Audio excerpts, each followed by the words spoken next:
I'm so used to being on a headset. Okay. What a great crowd, and thank you for joining us tonight. We'll fix that in the post, I'm sure. All right, so my name is Ken Agel, and I'm one of the executive producers here at the 10 Show. Tonight, I want to welcome you to round 2 of the 10 Show, and I think tonight is going to be the most interesting evening that you probably will have seen in quite a while, at least since last time we had the 10 Show. So give it up for that.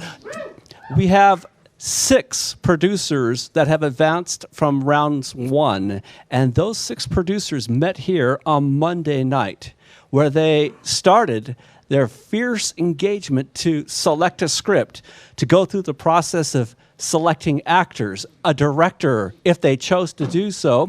And then they went through the process of actually having to put on a script. Now that happened, let's see, 2 days ago, it seemed like it. So give it up for all of our 6 producers, our actors.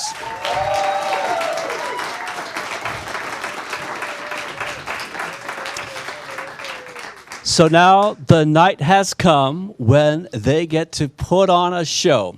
And what they're going to see tonight is something that I've watched the last few nights emerge, and it has been incredible. You've got quite a variety. Now, 4 of the producers you see tonight will be advancing to our finale, and that's pretty exciting. Now, who advances is determined by 2 things. You probably know that the studio audience accounts for 50% of the vote, so your vote is extremely important. But also, we have an online audience, and their vote will account for the other 50%. Both votes will start tonight after our final play finishes. The studio audience vote will end 10 minutes later, and the online audience vote will end on Tuesday at 3 p.m. Mountain Time exactly. If you know us, that's probably a joke. So you could laugh at that point, yeah. So you'll be able to vote at the Hive Collaborative's Facebook and Instagram pages. Just search for Hivetix, that's Hivetix, and you'll find that link to those sites. You can vote as often as you'd like. We will announce the names. I'm just joking about that, not voting as often as you want, but it's always funny. All right. We'll announce the names of the 4 producers who will be advancing to our final live show starting on November 18th. We'll announce that at 4:10 on that day, precisely, give or take a few minutes. Then, of course, on November 18th at 7:30, we will begin our final group of 4 producers right here. That will begin this another amazing journey to see who becomes the winner of the first 10 Show. Pretty exciting stuff.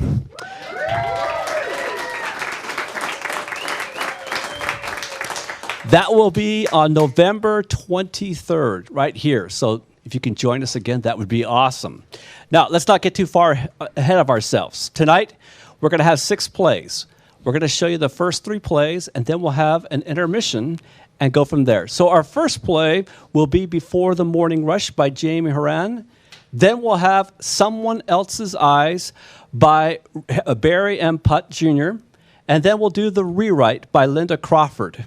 So those will be our first 3 plays tonight. And then we'll have that intermission. We'll come back after 10 minutes for the second half. Now, between the plays, we'll clear the stage and set it for our next production. You'll have about 5 minutes to stretch your legs. Feel free to walk about. And at the same time, we'll have a chance to hear from our producers and see a short clip about their process. So to kick things off, let's hear a little bit about Alex Watson and his experience this past week.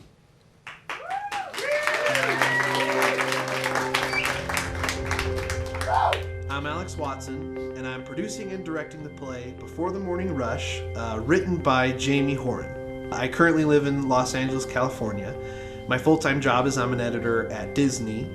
So I'm constantly editing, and I'm constantly coming up with new ideas to help promote films and stuff. And then even more in my personal life, like I want to direct, I want to produce, and I want to produce my own stuff eventually. And so I'm always making random funny videos and, you know, fun stuff for the gram.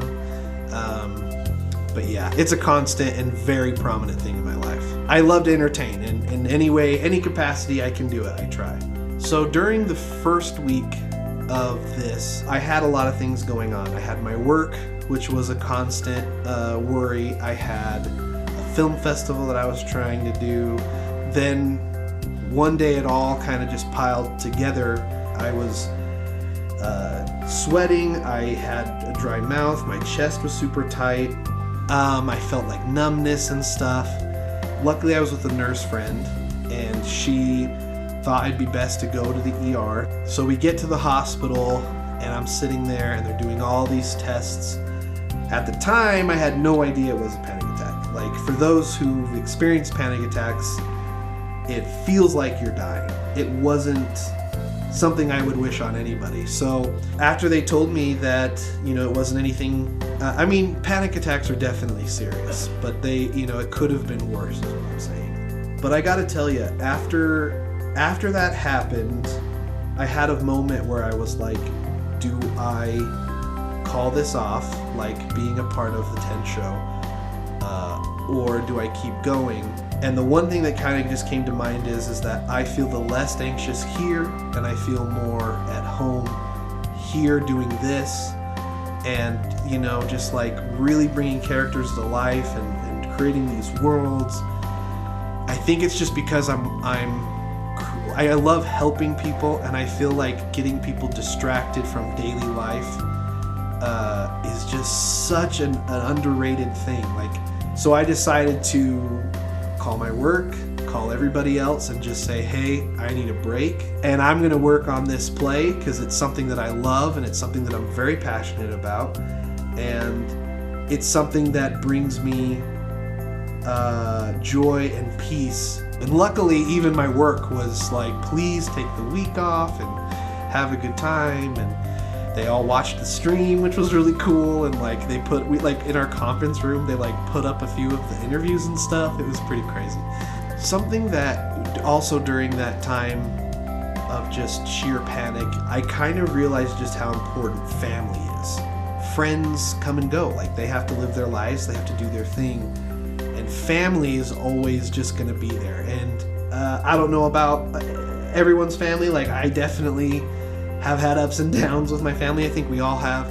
But that's what's like so great about this play. This play has a great reminder about family, and I think without my family during that time, I think I would have been just lost. And so I really hope with this play that people can just realize like support and love for everyone, and specifically the ones that you really do care about or who you know who are anxious and stuff, just having empathy and pure love for them. Awesome. And now I'd like to present Before the Morning Rush by Jamie Horan.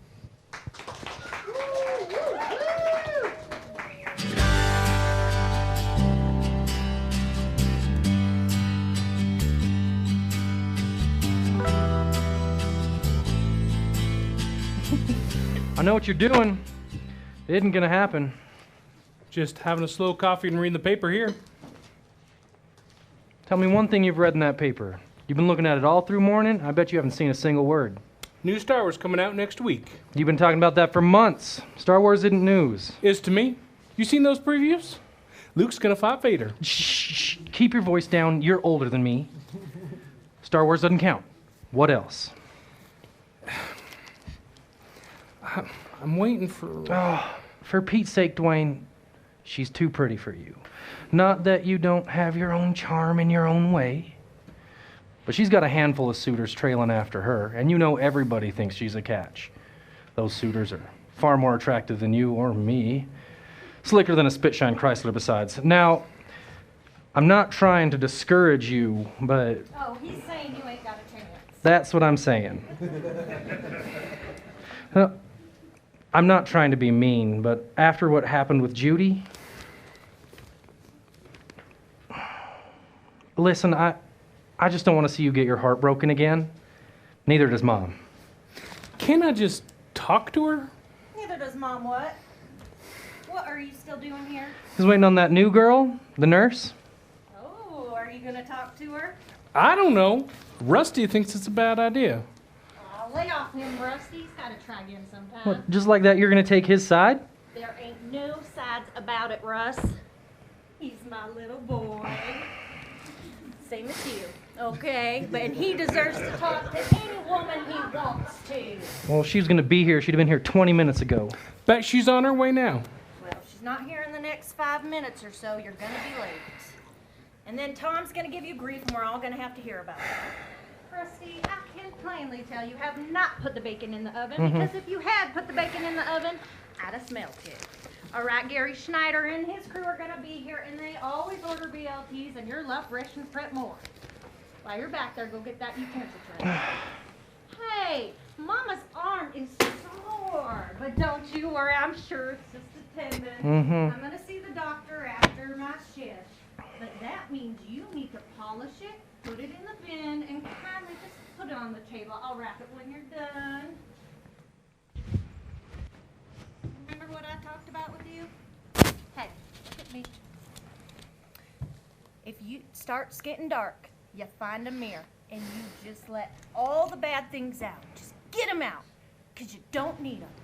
And what's left will be the good things, and that's what you say to her. You hear me? Okay then. Okay, then. I love you. Hey, you know your mama loves you. Come on in, take a seat anywhere. This one is fine though, right here. Would you like some coffee? Oh, no, I know you like hot water and lemon, is that right? I sure like coffee, but no caffeine this late. Night shift, I remember that. Like to see the menu? I'll take a gander. Might be in the mood for something. All right. Well, don't judge us on our presentation. It may not look pretty, but it hits the spot. Come on, Ma.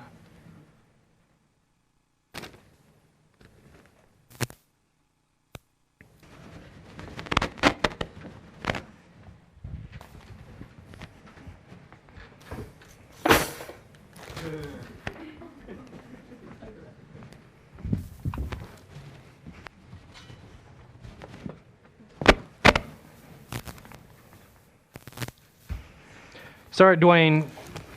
New schedule's coming up. I can't go see the Star Wars with you. Well, I'm sorry. I'm sorry. All right, here you go. Now, what's for breakfast? You know, I didn't even look. Can I get a few more minutes? Oh, sure. The cook's right there. I'll be right with you. Hey, where's Dwayne? Bathroom, probably. Excuse me. Do you know him? Is that Dwayne Baumgartner? You're about the prettiest woman I ever seen. I don't think it's funny what you're doing. I'm so scared you're gonna laugh at me. Pretty girls don't talk to Dwayne unless it's for a joke. I think you got the wrong idea here. My brother thinks he's got a chance with you because you sit across from him sometimes, but you don't know. I know I don't look like much. Probably lose a few pounds too. Mister, I just asked a question. All right, let me answer it. I don't have much. He's 30 years old, still lives at home. I got a truck, And all he's got one good are suit, me and his mom, and no friends. Mister, I just want to talk to him. Rusty.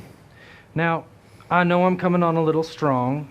That's because you're new here and you don't know what everybody else in this town knows, and that is you don't go up to Dwayne for a chat. Rusty, we got started on the wrong foot or something. My brother is not a vacation. You can't be a tourist with him. Tourist meaning? All the bad things. Get him out. He had a girlfriend a while ago. Pretty gal. We thought it was real strange her going after Dwayne. She said she wasn't so lonely with me around. Our boys were in Nam at the time. Dwayne wanted to enlist, but they said he couldn't for reasons of personality and conduct. She'd get in my truck and tell me to go fast. She was real quiet. We figured maybe she has a brother over there or something. We'd fly down the highway, and she'd hold on to me real tight. 73, the war ended. Our boys came home. She disappeared. And all I'd think about was the wind going through her hair. Turns out She was getting lonely, waiting for her fella to come back. That's why she was so quiet. Then Dwayne went looking for her. I just wanted to know why she stopped talking to me.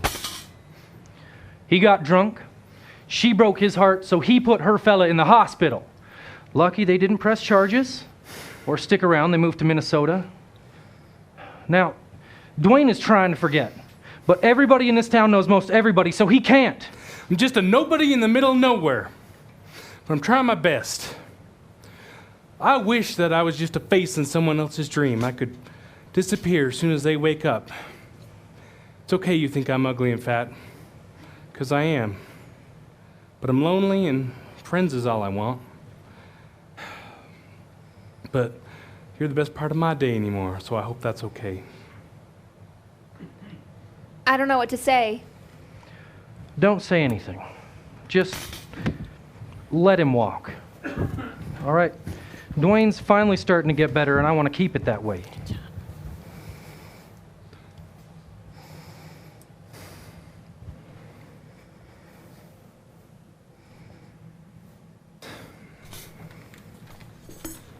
Dwayne Bumgardner?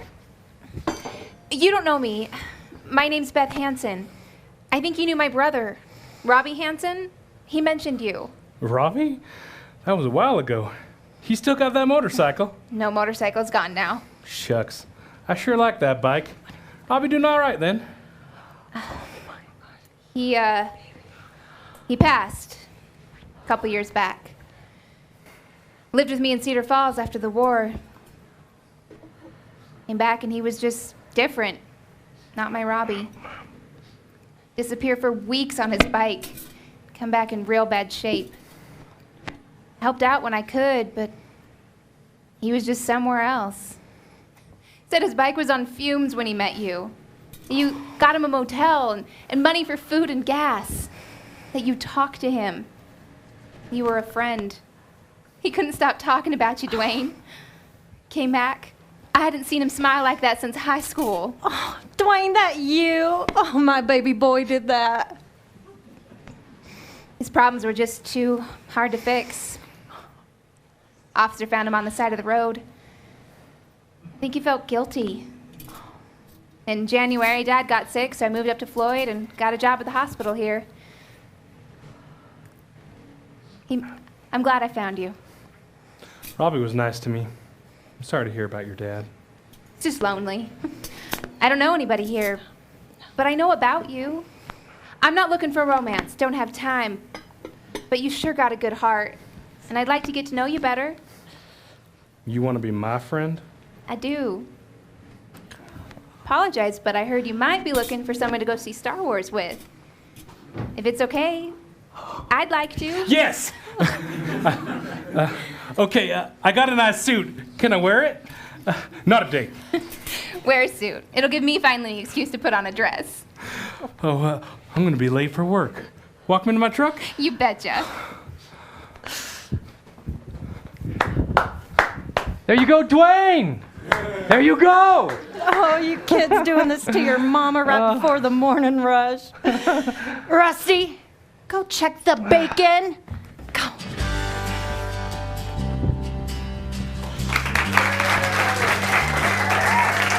Come back.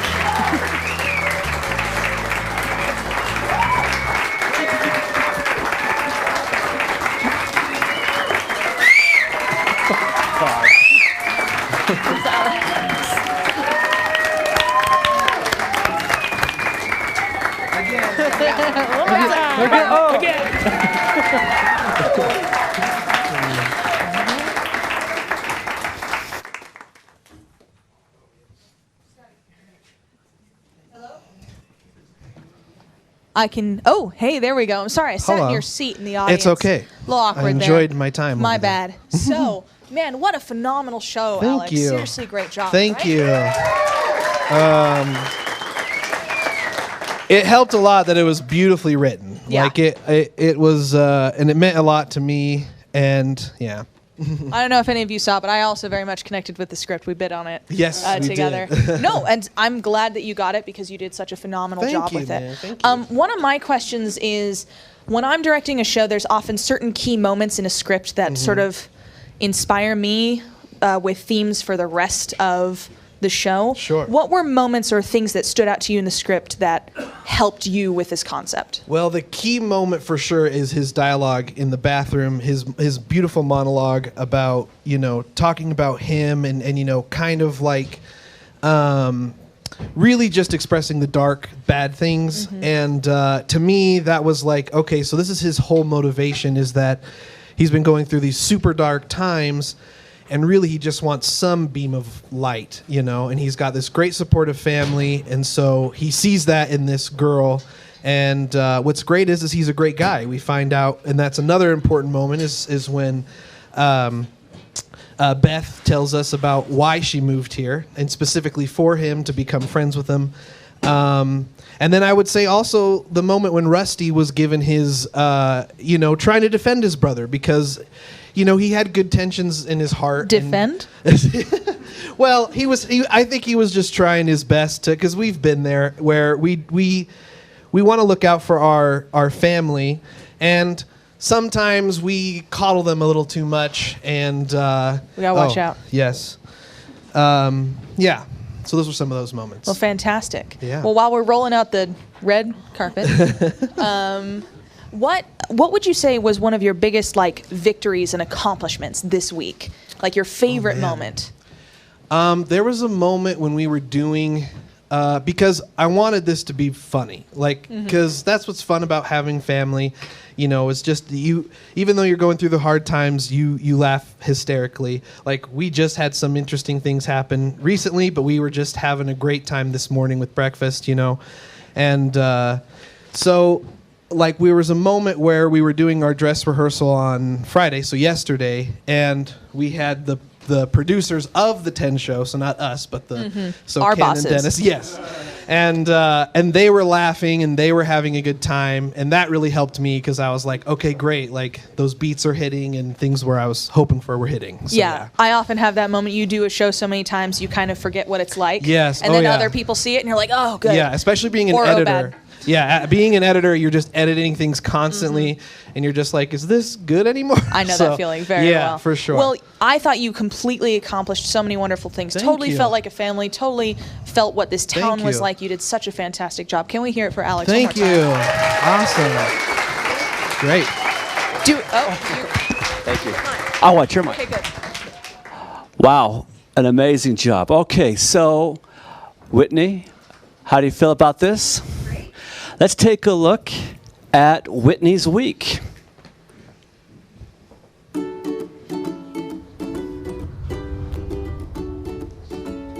I was cast as one of the Boland sisters in Annie when I was 9. You're never fully dressed. You know that song that they sing on the radio? And the script called for them to take out their gum and stick it on the microphone to sing the song and then grab it and put it back in. And I was, even at 7 or 8 years old, I was a major germaphobe. And I was like, I'm not doing that. So that's my very first theater memory. Theater for me is a passion. It's something that I'm always thinking about. And if I'm not doing it, I'm thinking about it. Honestly, I was not prepared for the challenge that the first week was gonna be. Last year, I put on a junior high production in 5 weeks, and so I was like, working with adults 1 week is so much time. So I'm doing almost everything differently this round. I brought in a director, which going into this challenge, I was like, why would anyone bring on a director? Directing is the funnest part. But after the first week, I was like, I totally get it. And so for this script, it's really great.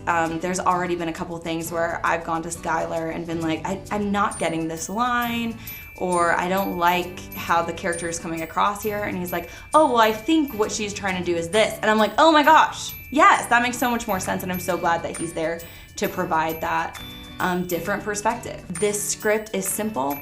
And the more you dive into it, there's layers and layers and layers. I said, what inspired you to write this play? And he responded with a one-word answer, which at the time didn't feel like a lot to go off of, but it was perspective. The best friends we have in life are people who help us see things from a different perspective. who push us out of our comfort zones, who get us out of our own head, out of our own shoes, you know, because it's so easy to go through life and you have your experiences and you have your feelings, and that starts to feel like all that matters, and you can't understand why other people are acting this way. And it's always good to have someone to check you, to say, well, think about it this way, or, well, have you considered this? Or maybe you don't know the full story. And that's what I'm really excited to bring forward, to bring to life on Saturday.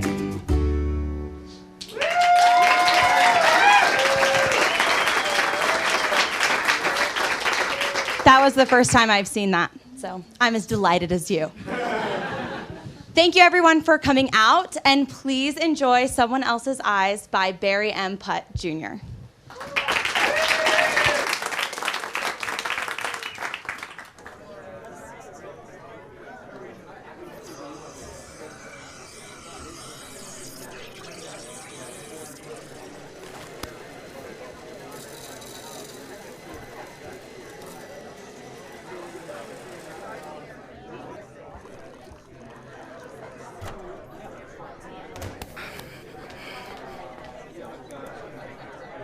Over here.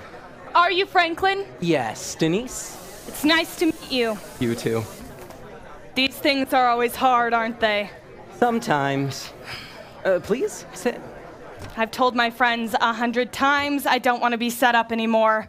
All you meet are weirdos. It can be challenging. I'll say. But then it's all in the eyes of the beholder. You wouldn't say that if you'd seen some of the guys I've been fixed up with. Like who? There was a butcher. I mean, really, my friends know I'm a vegetarian. Oh, me too. Then you understand how ridiculous that is. There was also a pilot. I'm afraid of flying, and he wanted to fly me all over the place. It might have helped you overcome your fear. No, you're not getting me up in one of those things. And then there was the divorced man. 3 times. After one divorce myself, I do not need to meet anyone that's more experienced in that than I am. At least your friends are trying. Me, I prefer a more laid-back life. Oh, I'm sure. When they told me you were a banker, I was so relieved. Finally, someone who speaks my language. Money. I deal with it at work, but my salary's the same as the next guy's. That's all right. Would you like to look at the menu? That's not necessary. I've been here before. You're welcome to. I think I'll have the barbecued vegan wings with ranch sauce. I heard they're good. Good. I'm going to have the mixed salad. Is that all you want? It's plenty.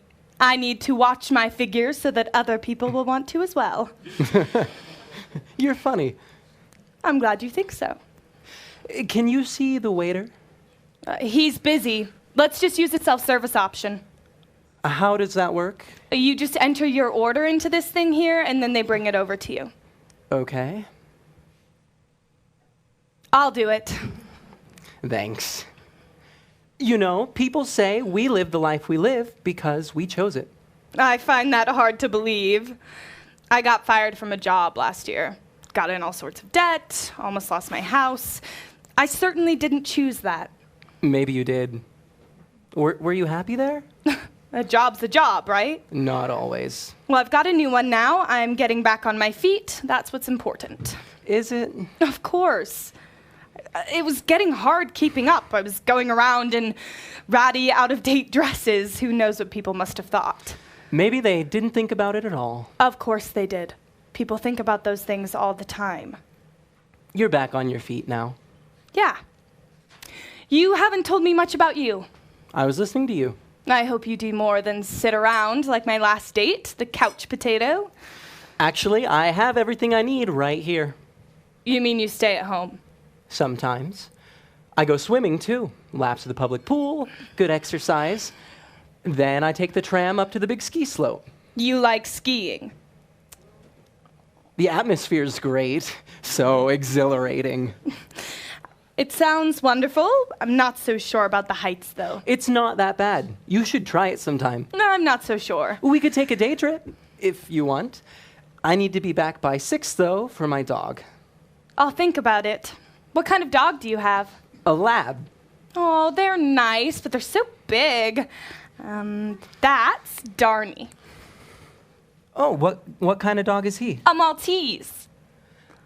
With white fluffy hair, a lot of energy in his eyes, and tongue hanging out. Usually, but he's going through a tough spot when that picture was taken. And his fur's more gray than it is white. Very nice. I'm sure he makes a lot of happy barks. A bark's a bark. Not if you listen. There's a clear distinction between a happy bark, a stressed bark, and a sad one. I never noticed. Your napkin. What about it? It fell on the floor there. Oh. You're funny. It's right in front of you. So stop playing. You're worse than a blind man. I am. You're not really that bad. I'm just joking. I mean, I'm blind. What? Yeah.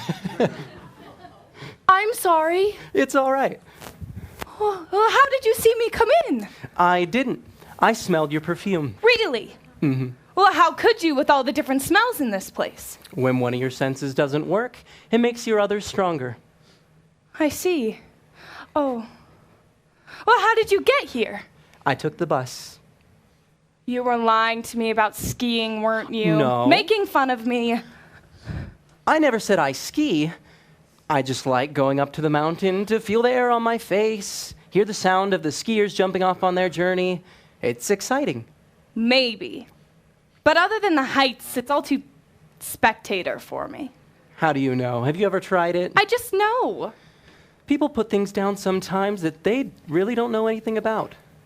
Take radio shows, for example. Radio shows. Yeah. Old-time radio dramas like Suspense and The Lone Ranger. What about them? When you listen to them, you get to create the world. It's under your control, not someone else's. Who cares what someone looks like physically? It's what's inside that counts. Yeah. That's what those radio shows help you to focus on. That's what it's like for me all the time. I'm sorry. I didn't mean anything by what I said before about being blind. It's all right. You're not the first one to say it. It's pretty incredible to have the ability to open yourself up like that. We all have it. Most just don't use it. I'd like to try. Then you should. Can you show me? I don't think so. We're just too different. Oh, please. I've never looked at life like that before. It must be something to feel so free. It is, but I don't need anything impeding my life right now. I won't, I promise. I don't know. I'm tired of missing out on all the important things. Really? Yes, please. Show me. All right. Let's give it a try. Thank you. It might not be so bad letting the blind lead the blind after all.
You're so good.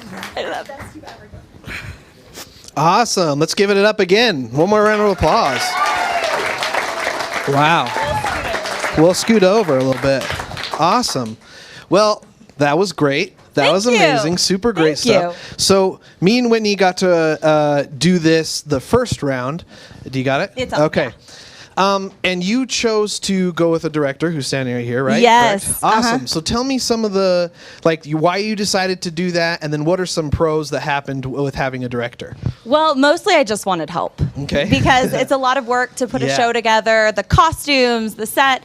And also, I realized in my first show, it was so much of a collaboration with me and the actors. And so I was thinking, let's bring in another collaborator, because that was so helpful on the first show. And I wanted that on the second show. And, one of the real pros to bringing a director is if you watched the first episode this week, I was very strongly going after the rewrite, which Jordan is going to put on, and it's going to be amazing. And I didn't get it, and I am. Oh, let's scoot this way. And that's part of the competition. That's part of the way the show goes. There's only 6 scripts, and so every single one of them gets put on. And so I had not thought through how I would do any other show besides the rewrite, because I was so sure I was going to get it. And so I was very glad that I had gone down the road of bringing in a director, because at that point I was kind of panicking, And Skylar has been invaluable to bringing perspective to this show. And I'm going to say that a lot because that's the theme of the show, and it's actually been the theme of my experience this week, is seeing things from a different perspective. Yeah, beautiful. One thing I've noticed with the 2 that you've done is you're great at creating your sets. I really love your sets. Last time you had a full church. That pew that's out there. It's the Whitney Memorial pew. Exactly. Out there. So what goes through your thought? What's your thought process on creating your sets? So this took place in a cafe, and I wanted to make sure it was very different from a diner, because your show is taking place in a diner. Sure. So I needed to bring it. And then also, I wanted it to be a cafe that I would want to eat in, you know? But it was Skylar's idea to kind of make the cafe a character. Yeah. And I'm going to let him talk. Yeah, please. So with the blindfold situation that you all saw, my thought was, well, he's blind, but this cafe has seen so many people. The cafe has the most perspective out of anyone, right? Yeah. So the idea with the waiter was that maybe this waiter, just is the all-knowing, right? And it was interesting because at first I kind of just thought of oh, it's just a waiter. But then I was like, wait, we can add more to it. And I think it brought a coalition of all the characters for sure on stage at once. So. Yeah, I loved your the 10 show cafe. So the 10 cafe, Yes. The name was Skylar's idea. Nice. I was going to call it Whitney's Cafe. So that was a really good idea. And shout out to Adam, who's in the booth up there, and he Shout out did to our that tech in graphic general. for me. You know what and I'm saying? yeah, seriously. But I mean, we had very little time to put the whole thing together, and Yeah. I said, Adam, I need you to make this graphic for me, and he created the subway tiles individually and made that Amazing. whole thing. So he's the real star of the show. Well, that's amazing. Well, cool. I think we have time for one more question. So what would you say is, I loved what Michael asked me, what would you say was the key moment in this play? Honestly, it was the first time that I saw Susie and Kobe do it together.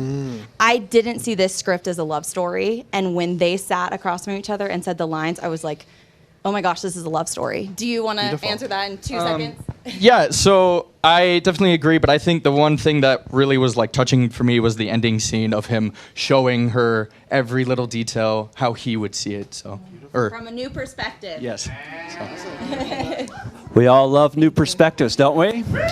Yeah. Thank you, Whitney. Thank you. All right, so let's take a look at Jordan's week.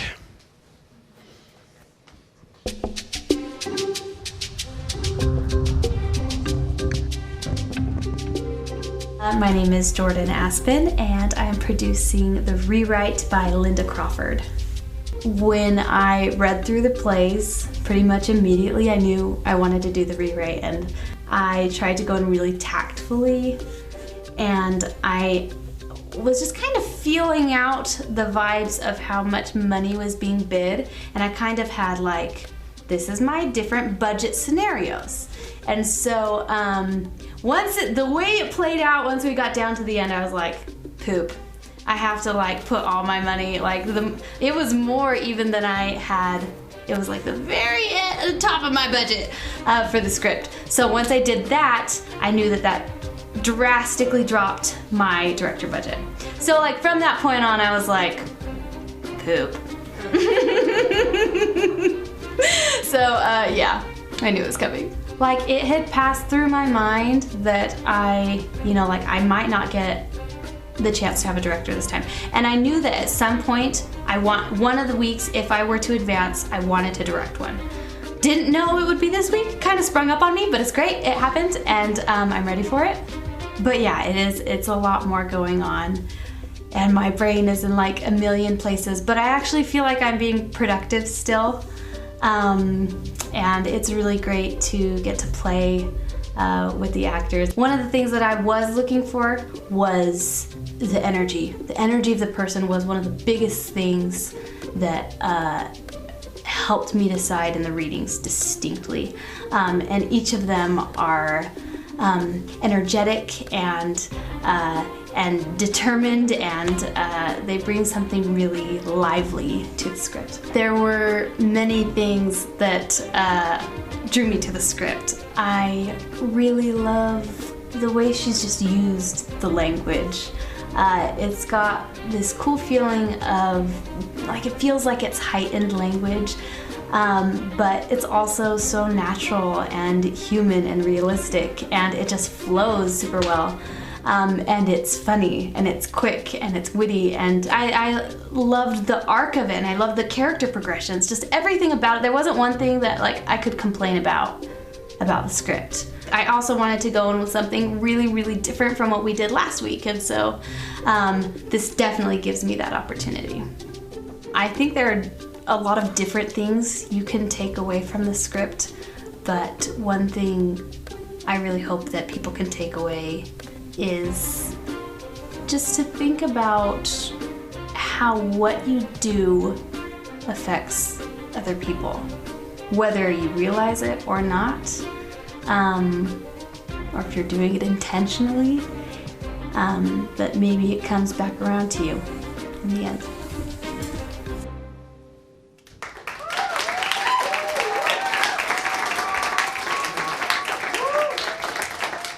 This is The Rewrite by Linda Crawford.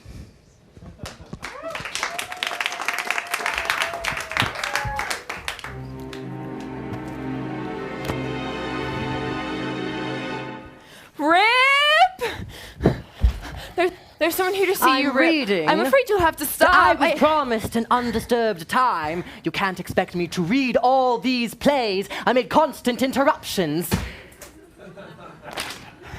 Shadowy ne'er-do-wells begging for an autograph. I don't think she's a fan. She?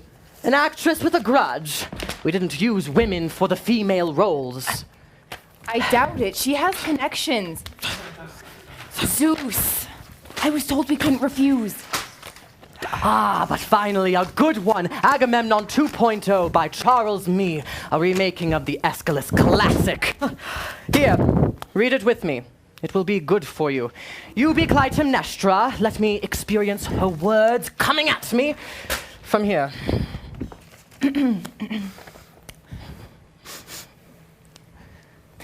This man was a murderer, sacrificing his own daughter to his ambition and his cowardice. Who was safe at home with a man who would murder his own defenseless daughter? I apologize for nothing. I beg no one for forgiveness. Do you think I don't know it was wrong? Unforgivable. Although I beg forgiveness, I would cut his throat again. And be yourself a murderer? So this is the great Euripides, and playing the role of a righteous man. How amusing. I am so sorry, Rip. No, it's all right. And you are? A woman wronged. Were we involved in the before? You came to know me once, or so you pretended. The details of my life back then have faded considerably. The little incidents of that short run mix now with the plots of all the plays I've read. Hard to say what was real. Your grasp of facts was no less flawed when you were living. So you knew me back in my days at the Acropolis, heyday of the dramatic arts and birth of the great playwrights. Aeschylus, Sophocles, Aristophanes. Me. The boys' club. I sense some disparagement. We had the largest theater audiences of all time. A hollow accomplishment when they are forced to attend. Who are you? A woman wronged. Perhaps you'd like to write a play about it? I'm not writing. Haven't in 2,500 years. I just tend to the library now. Perhaps you ought to get back to it. Carve out a moment in this vast expanse of ever after to write again. I've secured my place, made my name. My Bacchae is listed as one of the 100 best dramatic works of all time on Playbill.com. Hippolytus, Alcestis, Hecuba, Trojan women. They're all done at least once a season somewhere. And of course, Medea. Medea! Now there was a woman wronged, but you see, I've already covered that territory, so if you don't mind, I'm in the catharsis of an exquisite drama and I just do not have time. What? You must right your wrong. Excuse me, madam, I do My name is Medea. Medea? My Medea? No! Not your Medea. Not the fabrication you created that's been disseminated through the ages. You stole my life. You distorted my story. You, Euripides, must right your wrong. Medea. Well, now, this is getting interesting. But how exactly, my dear, did I distort your story? Did you not fall in love and marry Jason of the Argonauts and the Golden Fleece? Did Jason not betray you, agreeing to take the hand of King Creon's daughter, deserting you and the children? Did you not then plot your heinous revenge? Yes, okay, I am a murderess, but I did it all for love. And now I suppose you feel contrite. No, if anything, I have an appetite for more. Gracious. Audacious. And what you've written is fallacious. Yes, I killed for love, but you, Euripides, you killed for sport. Me? Who did I ever You kill? killed my reputation, murdering my sons all over again and putting the knife in my hands so that my name is forever linked to one crime, killing my children. Yes, well, that is still something society finds repugnant. But it is a crime I did not commit! And you would have known that. In all that was written about me before you created your fiction, it was clear that I killed the princess and her father Creon, but it was the townspeople who murdered my children in revenge for poisoning the girl in the gang! Playwrights take dramatic license. That's what we do. On the whole, I think I captured you well. A strong female character. Some called me revolutionary. I call you upstart. Not equipped to handle the responsibility of bringing a story to life. Your portrayal was moralistic, opportunistic, mocking the female gender, set to disgrace all women for having rage at being traded in, and then you traded in my truth for a sensationalist ending. Was my gift of a poison robe that killed the king and his princess not delicious enough? If you had dramatized my reaction as the townspeople savagely murdered my children, you would have. It wasn't enough for you!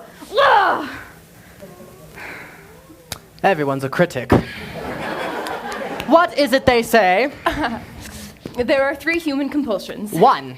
To eat. 2. To have sex. And 3. And 3. To rewrite someone else. To rewrite someone else's play. I cannot account for the instinct that led me to that ending. I always ask the same thing of my characters. What is the worst that can happen? My Medea answered thusly. I do not apologize for her transformation from your realities. You must write a new one. the way it was, I will give you every detail. Even if I wanted to, we're not able to return to our previous pursuits here in the Hella sector. They've assigned me a relentless task in exchange for this library to read every play ever written. Think of it, all those slush piles. Eventually, they come to me. Reading plays all day? Doesn't sound like hell is such a bad place to land. Oh, depends on the play. But I have ulterior motives. I'm in search of my missing plays, particularly my beautiful Andromeda, which even the jealous Aristophanes had to admit was the favorite of Dionysus himself. They have to turn up here one day, and I'm hoping to then piece the fragments of my children back together. For posterity. What about my posterity? Why is this so important to you? Now, we all have our faults. Mine was jealousy. Rage. Murder. All right, I have a temper. But this false claim of filicide is what they use to cast me as evil. And not just me. All women. Men kill their children and they call it sacrifice. Look at poor Iphigenia. I have, at least twice. What other creatures are bred so exquisitely and purposefully for mistreatment as women are? I believe that was my line. Got a few things right. But women do kill their offspring even more than men. I didn't invent that. The world of mortals hangs heavier for some. Fear buries itself inside and creates its own reasoning. Women who commit this act imagine they are sparing their children the pain that awaits them. War, devastation, disease, a life of interminable suffering. Perhaps I could have done this, but I did not. You have gone too far, Euripides. Right me right! Sorry, I did my Medea. I can see to it that you never reach catharsis again! At my age, that's to be expected! How can you live with this untruth? Untruth? No, because you didn't do it doesn't mean you wouldn't. It was within the realm of possibility. You said so. No. You said so yourself. I didn't create this crime. I found it within the human heart. Well then, I will rewrite it right here, right now. You are now an actor in my play, my Medea, and I do not kill my children, but I kill you, Euripides! No! I'll do it. Oh no, I mean I'll write it. I was an aspiring playwright who never got a shot. Let me do it. You want the townspeople to kill the children? Great. We can bring the hordes rushing on. Maybe use video or bring the audience up to do it. A postmodern Clytemnestra. No! This will be my most famous murder, to kill the man who murdered my name with his poison pen! But Medea, I'm dead already. The afterlife must be so frustrating for a murderess. You misunderstand. I will murder in you what has not yet died. I will take from you what you long for most, the return of your precious words. I call on Zephyrus, Eros, Notos, and Boreas! Blow your winds and scatter his fragments to dust! All those lost manuscripts, you'll never put them back together! Your precious children will be lost to you forever! And you could say you had a chance to save them. You could say you killed them. But wait, I am not... Save your breath! You, aspiring playwright. Let's see what you've got. Really? Where are you going? No! You must stay and help me recreate my lost works. She destroyed them. I'll write them again! But you've been forbidden. So what? I can't lose my children. Help me. I have much to teach you. You'll learn at my feet.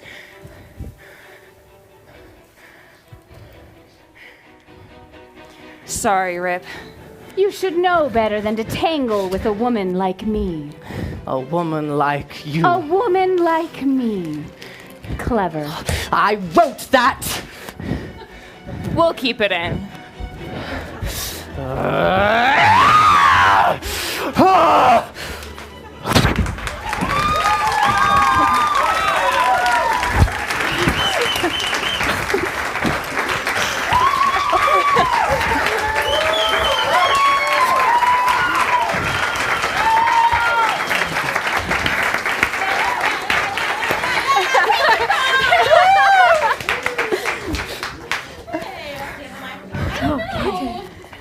Where is everything? Well, that was fun. Oh yeah! Woohoo! That was awesome. Was that the best that they've ever done it? I was hiding, looking through a crack, but I'm sure it was. You were manning the wind. I was manning this wind, and then we had Ken assisting me with the. Yeah. That was awesome. So, tell me, what was the thing? Because you were really determined to get this script. I was. What was it about this script that made you so determined to get it? I mean, like I said in the video, I was just really drawn to the language of the script, and it's just like my style, you know? And I had an idea about some papers flying everywhere, and I just had to do it. And you made it happen. And I made it happen. I don't know how we made it happen, but we made it happen. It was awesome. So, what would you say was the biggest challenge this week that you didn't have last week because you took on such different shows? Definitely the fact that I knew I wanted to do these big technical things and that I was also directing it. So I was like, oh, what am I going to do that? So I ran on very little sleep this week and, built some drop boxes and... Yeah, I didn't even know that we had that capability, but you built those. I thought about them and then I came in and I was like, oh, where am I going to hang that from? I don't know, but they figured it out. So that was such a fun element to add to it. Yeah. So how difficult or how nervous were you about the intense blocking in this show with such little rehearsal time? Well, I don't know if I could say that I was nervous about it because the first day I just gave them a skeleton of what I wanted, very, very bare, and we just played. That's been the funnest thing about this rehearsal period is that we had so much time to play and my actors were so, they just took everything I gave them. I threw them so much, I never had to repeat a note once and they just took it and they applied it even when my ideas were bad and then we fixed it, and then from there we were able to clean it and it's just been a lot of fun. Yeah. Well, I know you said you were nervous about going into this without a director, but I think you killed it. I mean, you really shined directing that. That was such a pleasure to watch. Thank you. Thank you. How about those boxes, huh? Yeah. Yeah. All right, so we're going to take a 10-minute break, and then we're going to reset and come on back. So get your feet up and relax for a little bit, and we'll see you back in 10 minutes. And we'll clean up.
Hello, my name is Amber Dodge. I'm going to be talking at you all because we're checking my mic, so just ignore me while I Hey y'all, what? I'm 5 feet tall. I have red hair. Is that good? And I am 29 years old.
Bless you.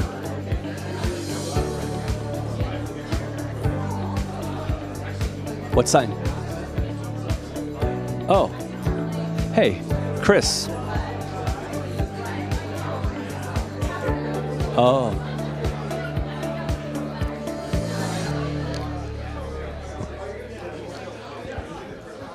All right, we're back on in 10, 9, 7.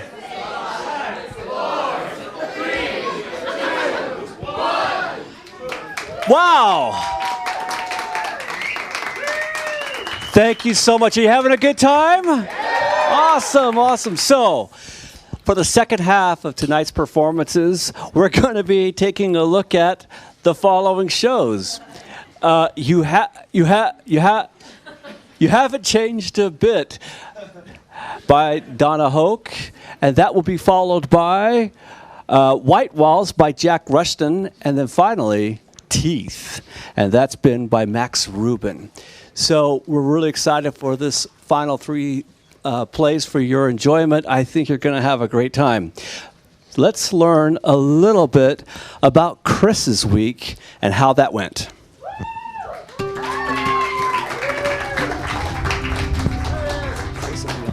I'm Chris, and I'm directing You Haven't Changed a Bit by Donna Hoke. So what's different from this week compared to last week is that last week I was really focused on the game and the strategy and the competition and kind of embraced that new part of this. But then on Saturday night, I had an amazing time. It was everything I love about theater. I don't know what I was expecting, but I was reminded that the audience comes and they bring something entirely new and magical, and something that wasn't there before is there all of a sudden, and we create something with them. And that wasn't what I was focused on the whole week. So coming into this week, I took a step back and said, okay, what's important? That's what's important. We're gonna build something for Saturday night, and we're gonna give it to the audience, and that's more of what I'm focused on. It is really well built, right? I love structure, and every word in this is just necessary and moves it forward, and there's so much there. Well, I knew it would be a challenge finding older actors, but the 24 hours between getting the script and getting it cast was crazy. And again, I just had to take a deep breath and, you know, hope that the theater gods smiled upon me and the right people came, and they did, and I exhaled. It's so different working with more mature actors. They bring a certain richness, they bring truth, which is what I want on stage. When I'm in the audience and when I'm an actor and as a director or producer, they have more truth experience. They can relate to an awful lot more. We've had all manner of pain and joy and connection and alienation in our lives. Like they're connecting whatever's happening in that story to something real. I've had to kind of revisit love later in my life that I wasn't expecting, and it was awkward. I love that we're making that real for our audience. That they can't deny it, they can't escape it, they can't, right? We don't like to think about that. Oh, mom, dad, that's gross, right? No, it's not. It's beautiful. And we're gonna remind people of that, you know? In Eastern cultures, they venerate and elevate their elders. And I'm afraid that sometimes we condescend to our elders. We say, oh, that's cute.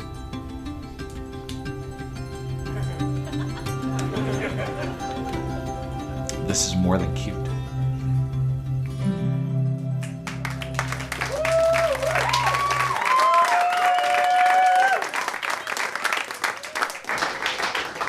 Please enjoy You Haven't Changed a Bit by Donna Hoke.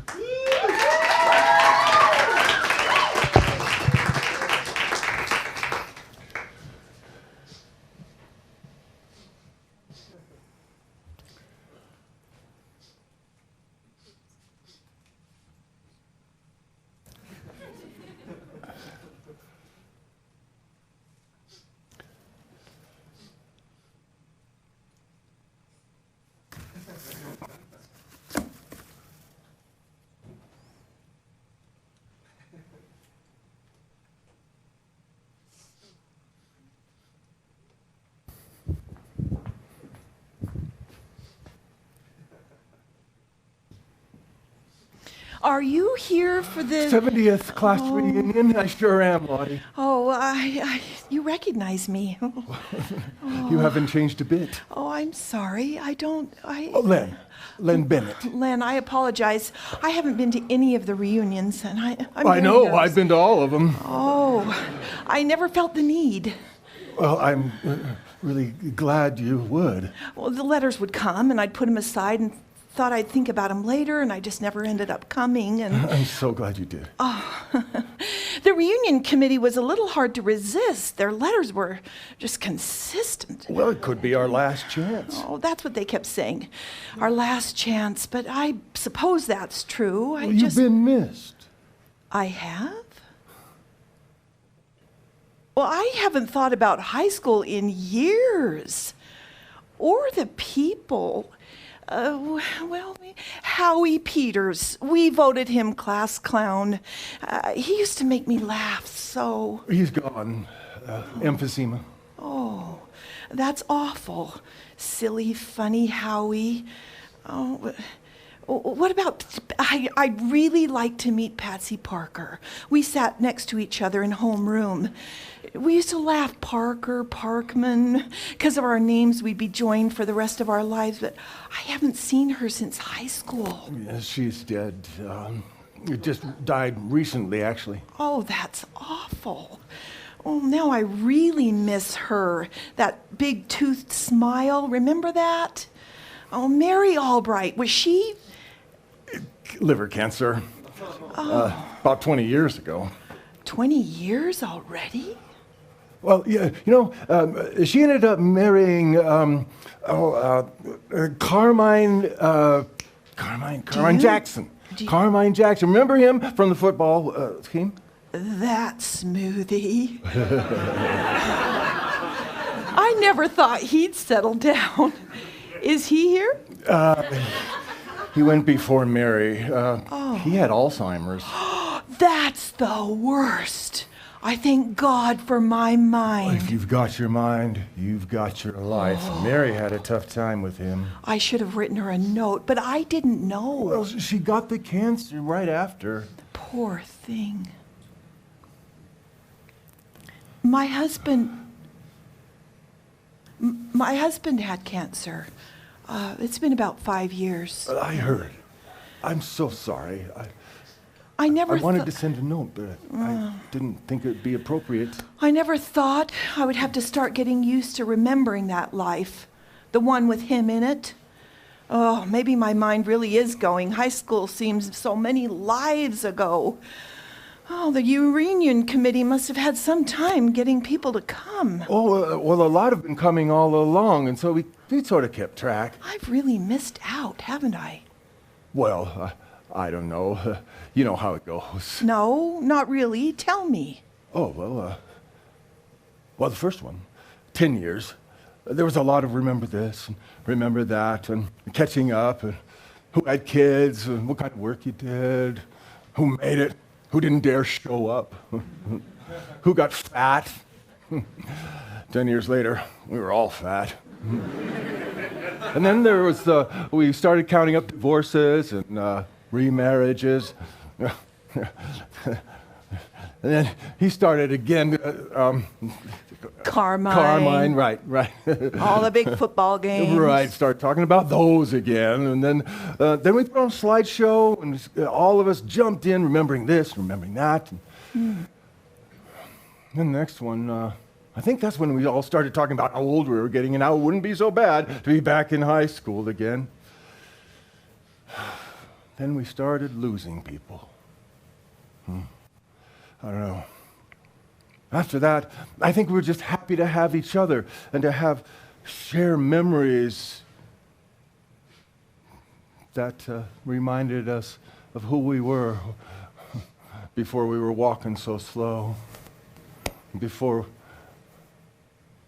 we didn't have that life dreams, before the first time we fell in love.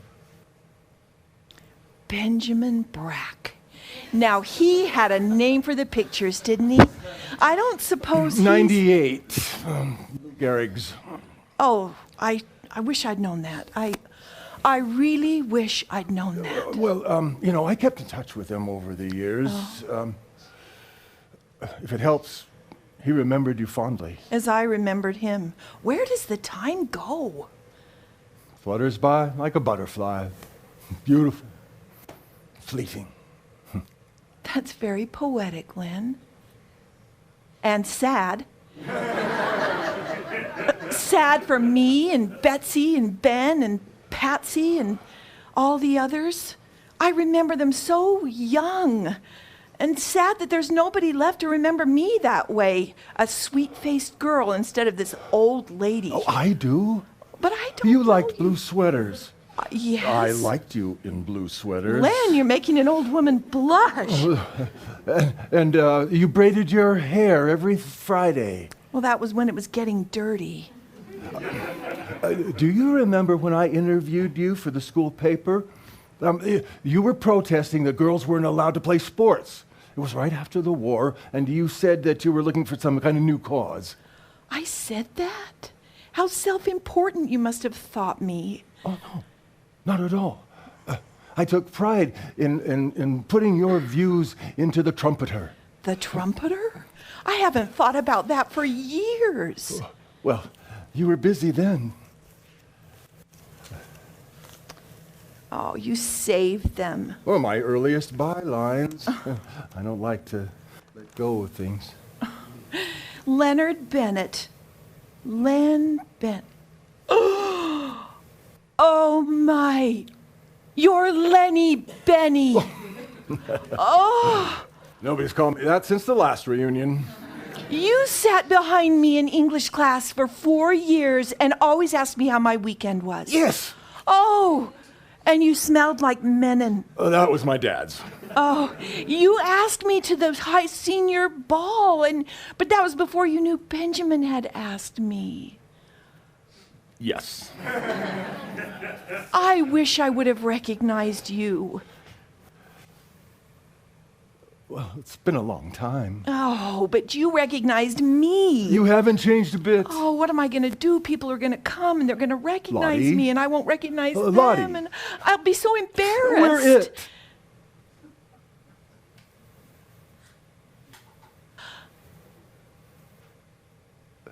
What do you mean?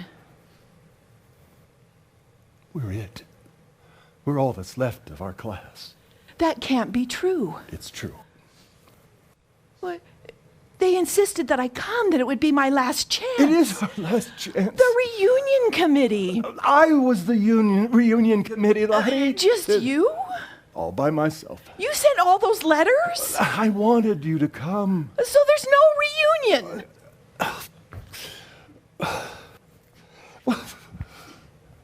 Yes, there is. But you just said... I have reservations for 2 for dinner. Would you join me, Lottie, in the 70th reunion of our class from PS 92? Just us? Just us. And our memories. Oh. Oh.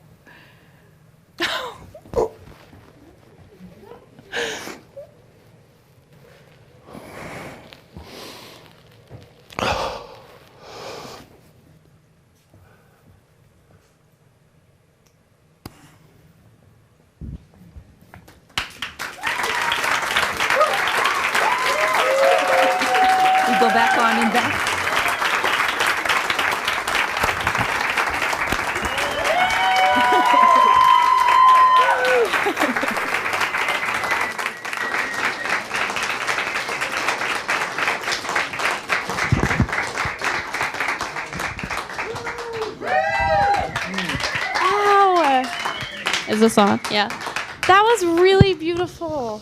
Like, that was excellent. It was so good. I loved it. And, You can't tell when you're in it. It's just, yeah. No, it was great. And you created such beautiful pictures. I was able to watch on the monitors here. And wow. Thank you. That's going to be a great Thank those recording. guys. And your actors are, wow, that was so good. Tell me about your week. And it's great. It was different than the last week that I did this. Just a wee bit, right? Yeah. We did the whole big giant story in 10 minutes, and this was a moment play. Mm-hmm. And you Just a delicate little moment, and it was challenging, and I grew and I learned, and I made some really amazing friends. That's what I liked. And I just really enjoyed the simplicity of the storytelling. They just did such a great job. Do you have like a favorite part of this week, or the process, or the play? Okay, favorites. My favorite part of the week was Kathy and Joel, and we're like tight now. Mm-hmm. It's actually that's one of the things I love about this process, is that over the course of running a normal play or a musical, you've got weeks and months, and you grow together with people. And strangely, when you compact the whole process into 4 days, you get the same thing. Yeah. We go on all the emotional roller coasters together, and we learn about all of each other's, issues. Yeah. And I have more than they do. But that's one of my favorite things is coming together with them. I loved the form. I love the comedy. I love that we all know the story, that we know where it's going, and that it's and we love that, right? We know how it's going to end. It's just a matter of how. Did you get to work much with the playwright?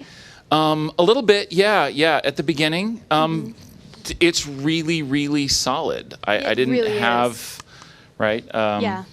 A lot of questions. She's like a legend. She's the supreme high chancellor of the 10-Minute Playwriting Society or something. Yeah. Look her up online, Donna Hoke. Is there anything different you've learned this week comparative to last week, or like if you were to advance that you'd take with you?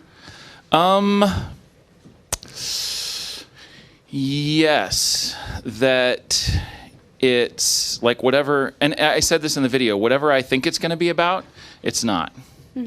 It's about this. It's about seeing your work. It's about seeing their work and getting to help, these people tell these stories. I love this night. I on Thursday. Yeah. So. That was really beautiful. Are we set? It was excellent. I think we are. One more hand for Chris. And how about his amazing actors, huh? Wow. All right. Well, I think you're going to see another incredible opportunity, incredible acting about to happen here. But first, let's learn a little bit about Hannah Neimer's week.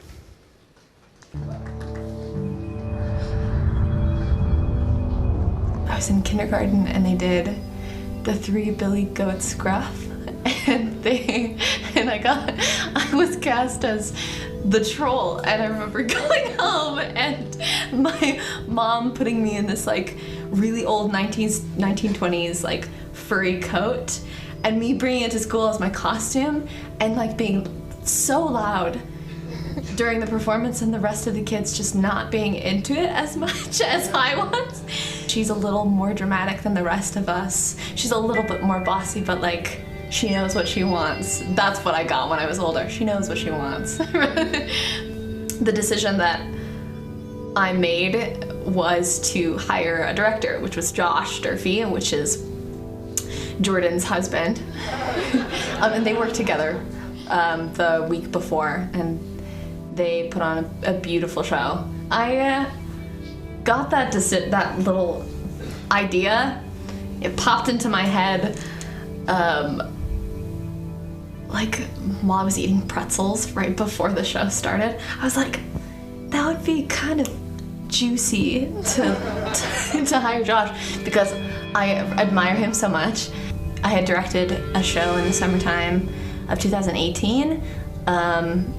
We did Midsummer Night's Dream with a bunch of the kids in the community as a way to give them theater opportunities. And so he came in near the very end and gave feedback, and all of the kids were so attentive. He had everyone's attention. He was giving them creative ideas left and right and questioning them, and they all, every single one of them, I saw how they applied his notes, and I was like, genius, brilliant. I like him. He's good at what he does. White Walls is really truthful, and it's the truth that's really hard to address. It's the loss of feelings. It's the loss of love, and it's those memories that we hold on to so deeply and how they don't stick. And Jack and his dialogue it's so interesting because I have such a passion for Shakespeare and text that is very detailed and that you can pull apart. And with Jack, he does a phenomenal job of packing 5 different lines in one line, where it's the audience's job to fill in what is being said on stage, which is such a challenge, but it's so worth it, I think. I'm Hannah Neimer, and I'm producing White Walls by Jack Rushton.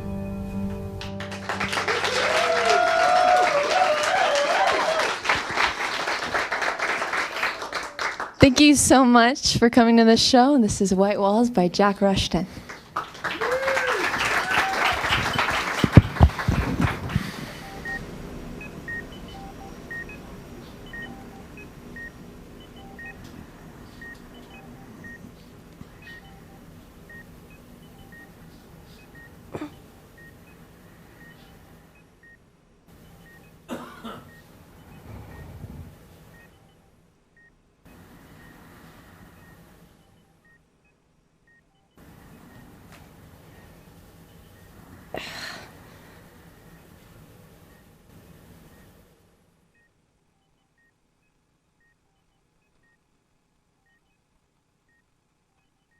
Charlie. Charlie! Yes, Martha? You're not Charlie. Sure, I'm Charlie. You're not my Charlie. I am your Charlie. Maybe you just want to be my Charlie. I've always wanted that. Okay, I love you now. I do prefer Charles.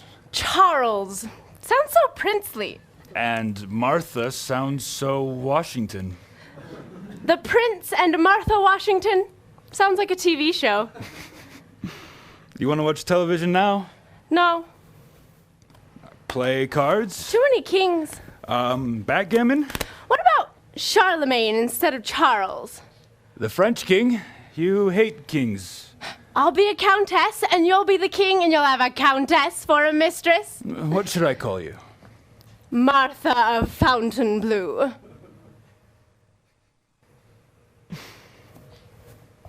Where am I, Charlie?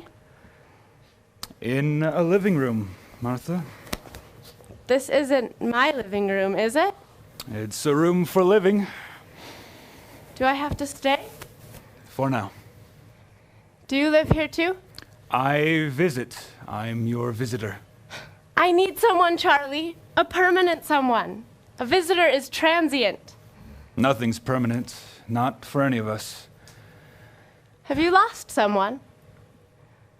Yes, you. Don't be silly. I'm right here. You haven't lost me. Although I do feel like a broken doll that's been left behind by an uncaring girl. Oh, Martha. I know. I'll be Martha Washington and you can be my George. The First Lady. The First Lady. That's what you are to me. Don't you want to be George Washington? I'll need a white wig. And wooden teeth. And a cherry tree. And an axe. What about telling lies? I don't like lies. They're tricky. Not even little white ones? Trickier. You're right about that. When can I leave? You'll know.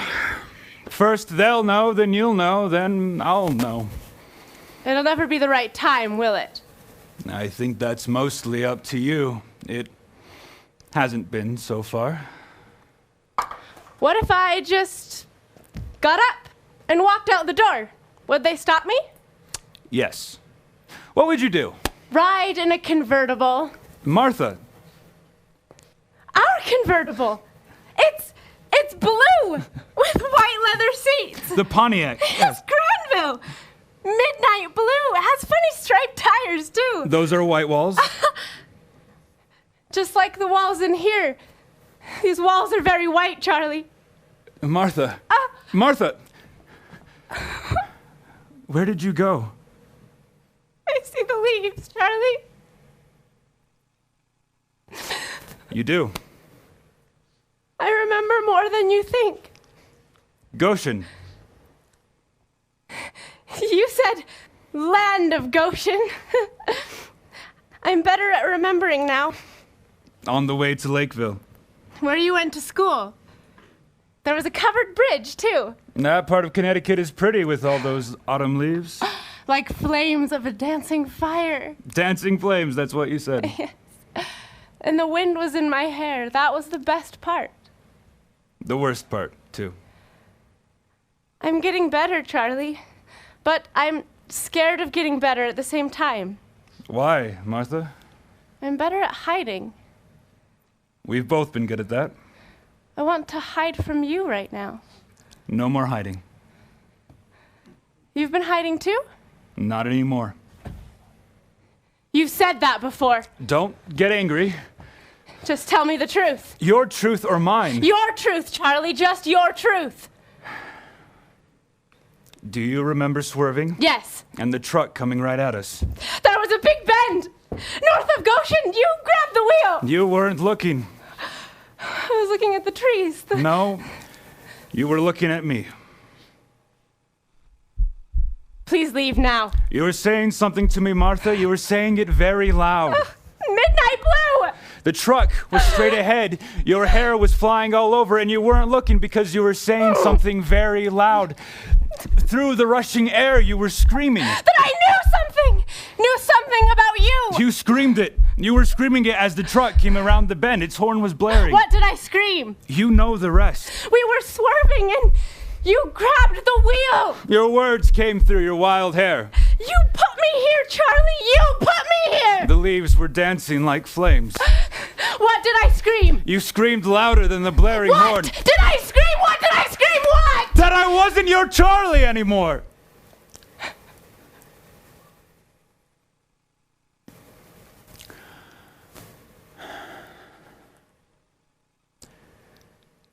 You screamed that you were leaving me.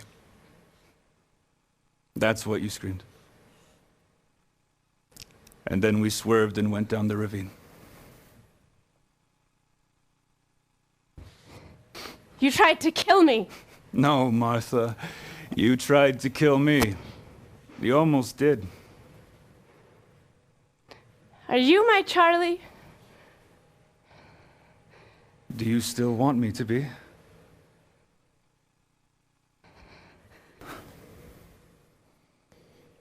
No.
Howdy.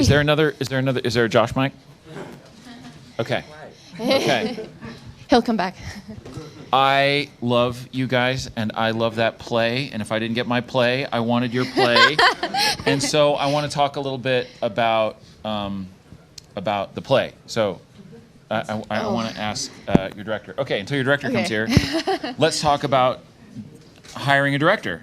Yeah. Because you directed yourself the first week. Yes. And then you made a crazy bold choice in who you selected. But tell us about the experience of just producing, and as opposed to doing the whole thing the last time. Well, I had directed and produced before, and whenever I did, it was like last week, or like the last week that I did the 10 show was a lot of stress on covering rehearsals and figuring out schedules and all the little minute details of a producer, and then also adding on those layers of those long conversations with your actors and trying to make sure that you're on the same page and just making sure that everybody knows what to do every single rehearsal. So when I hired a director, most of my stress disappeared. Oh, there you are. I don't know how long he's been sitting.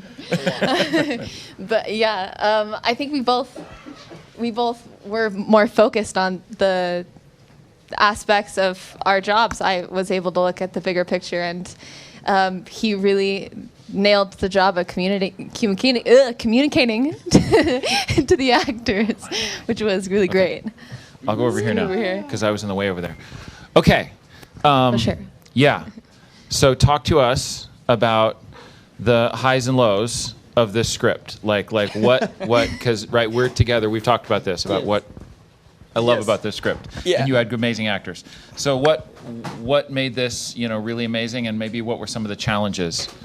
Right. So one of the reasons I love this script is because every line is really deep. There's a lot being said with few words. It's almost like 3 lines for 1 line actually being said. A lot of context, a lot of subtext going on.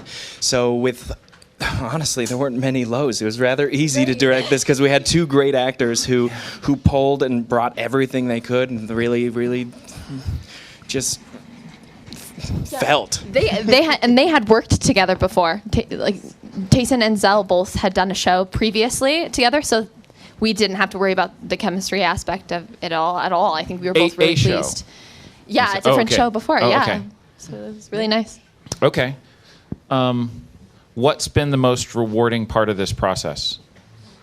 Probably the conversations that we had. We had a lot of table work, which was really awesome. Yeah. We got to... And another bold choice when you only have 3 right. or 4 days to say, let's just sit down and talk for a minute. Yeah. Yeah. Which, I mean, we were really lucky because it wasn't a very busy, blocking. We didn't have to think about a ton of different choices. We could sit down and talk about it.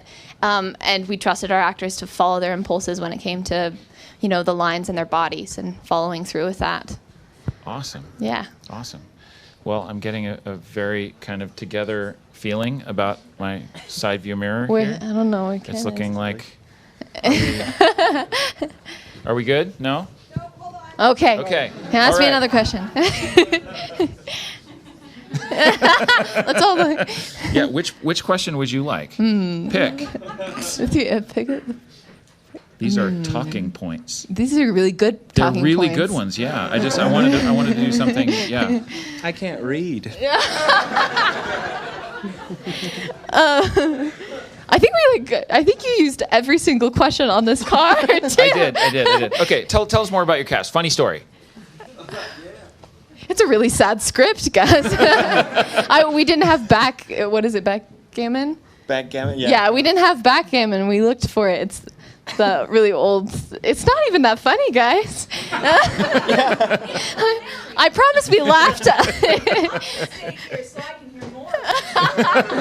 Fantastic. Okay, I'm getting that look. Yeah. Josh and Hannah.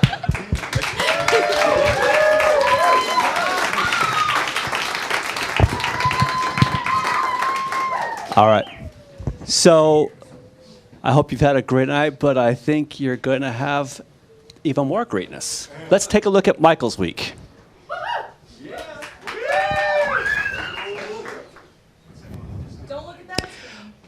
No, wait, hold on. We're not going to take. Oh. I'm Michael Komp, and I am directing / producing the play Teeth by Max Rubin, which is a wonderfully absurdist comedy about a dinosaur with an appointment at the dentist office. This round was particularly tough because, the round before, all the scripts were awesome, but I felt something that I connected to with like every single script. I had 2 plays that I was totally equally in love with, and I got one of them.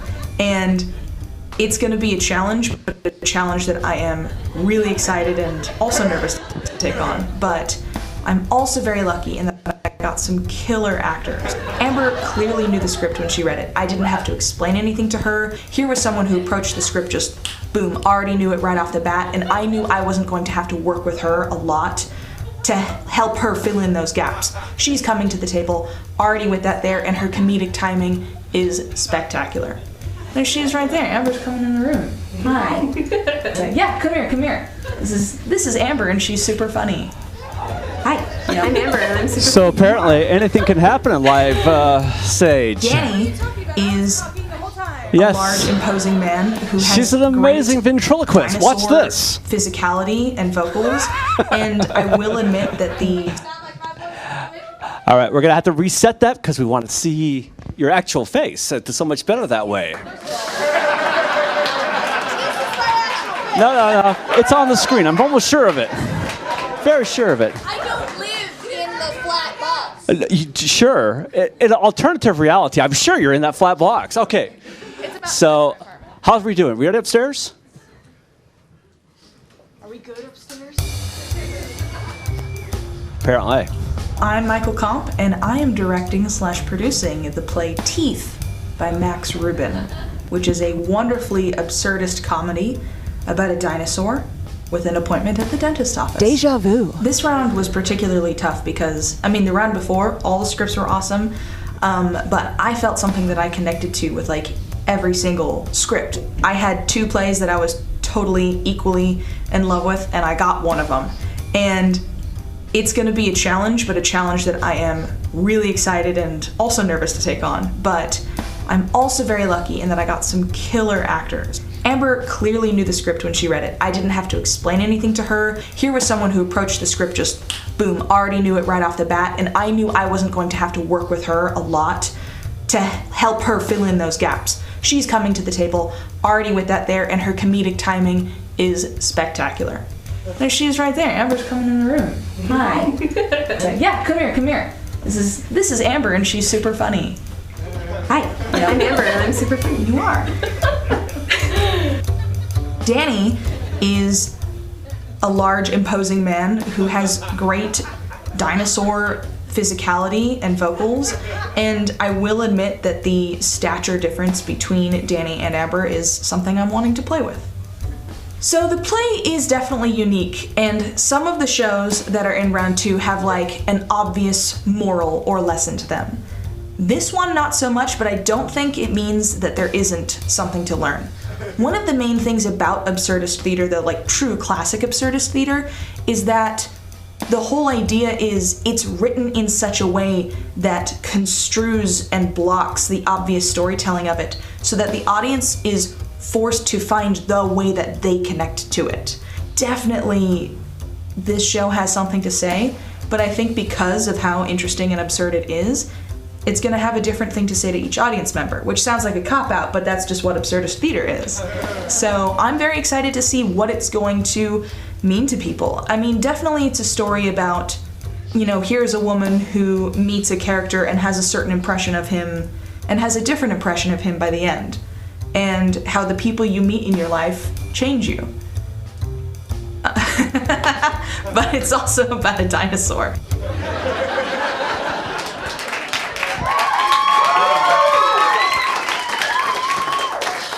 All right, despite what I said, this play is actually wonderfully meaningful to me. So buckle up for Teeth by Max Rubin.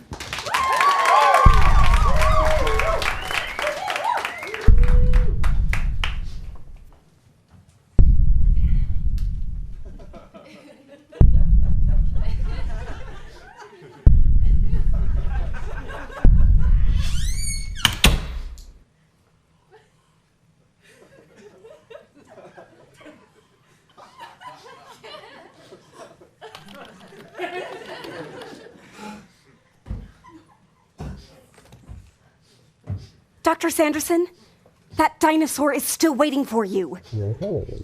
I don't know, the kind with the little tiny arms. Not you. No, someone else. We're talking about someone else. Now he's offended. I tried that, sir. I told him that you were with another patient and that it could be a very long time. Well, he must not have had any other plans for the day except this. I'm not sure how comfortable I feel lying to this one, sir. Well, for one thing, he's much bigger than the others. And he has very large teeth, which I love. The sharper the better, that's what I always say.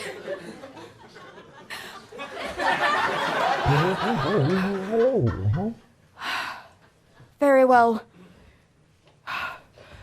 Oh, my Christmas bonus had better be really big this year. Excuse me, sir. Yes, well, I just got off the phone with Dr. Sanderson, and it appears as though he actually will not be able to see you at all today. He's just so swamped with this other patient that I know, and I'm very sorry, sir. I appreciate... I know that it's frustrating, but I assure you that Dr. Sanderson would never cancel an appointment with any patient if it wasn't really serious. And I was just on the phone with him, and it sounded very serious.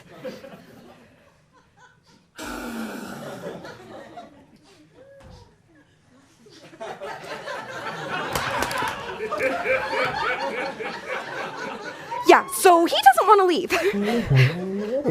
I did what you told me to. It didn't have any effect. He seems determined to see you this afternoon. He roared very loudly.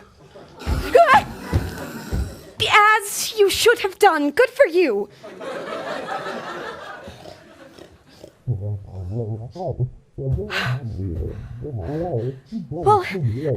when you think about it, it's not really any worse than how any of our human patients react when we move their appointments around.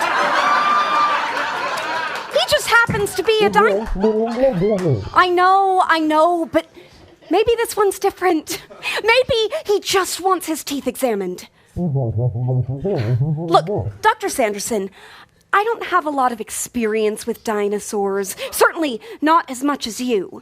So I'm sure you have your reasons, but he hasn't tried to eat me at all. No, he just roared a bit. But maybe that was his way of saying, "Excuse me, ma'am, how much longer in dinosaur?" With all due respect, sir, there are no other patients for him to scare off. Look, I'm just going to see if I can figure out exactly why he's here, okay?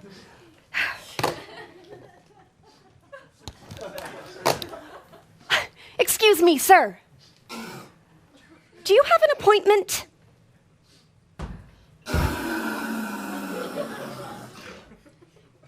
Yeah, I'm just going to go ahead and check. Oh. There it is. Tyrannosaurus Rex. King lizard. I can't believe I remembered that. Well, this is very interesting. I'm going to see what I can do for you, sir. Sir, it turns out he has an appointment. Well, doesn't this prove my point? It's been in the books for 6 months. Sir, be that as it may, he still is the first one to actually have had an appointment. Sir, think about it. If he was really planning on eating you, do you think he'd set up an appointment 6 months in advance? I'll bet my collarbone that he's just here for a checkup and cleaning. I just don't understand why you always have to assume the worst in everyone. No, sir. I don't want you dead. I just really don't think he's going to eat you. Well, I can't just send him out. He has an appointment. infant! No, sir! This is a living creature who is here because we have something of value that he needs, and I don't feel comfortable just sending him away based on reputation or species or anything like that.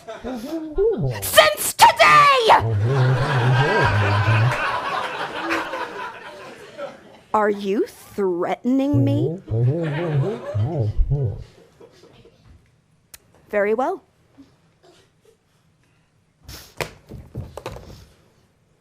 Sir, I just got off the phone with Dr. Sanderson again.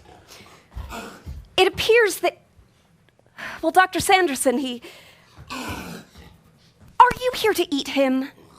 Just tell me if you are, because he thinks you are, and if you are, then you should probably go, because he won't want you to eat him. But if you're just here for a checkup and cleaning, which I think you might be, just tell me, and I will find a way to make him understand.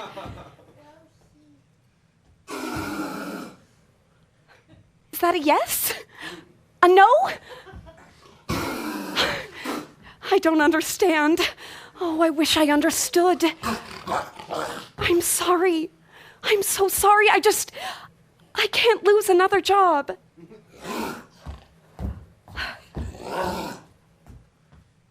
You're not like the others. I can tell. I don't know what that means.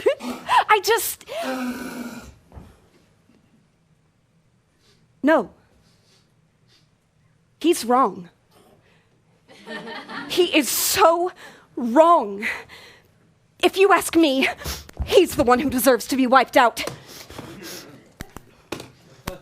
Dr. Sanderson, I'm sending him in. If he eats you, fire me. It seems that Dr. Sanderson is not as busy as previously thought. You can go in now. He'll be expecting you.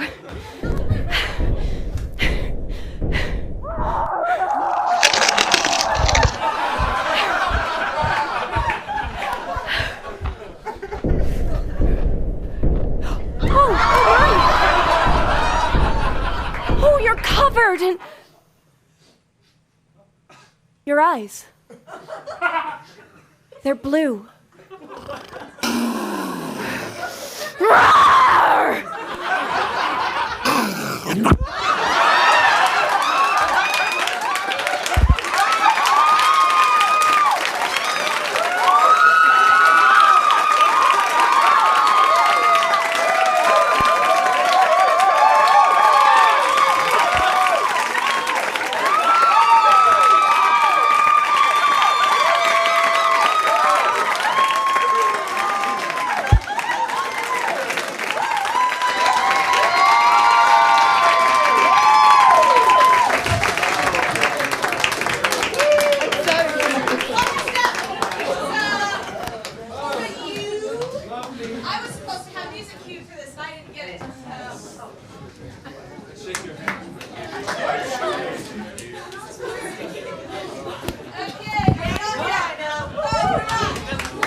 Wow. How about a bow for our actors?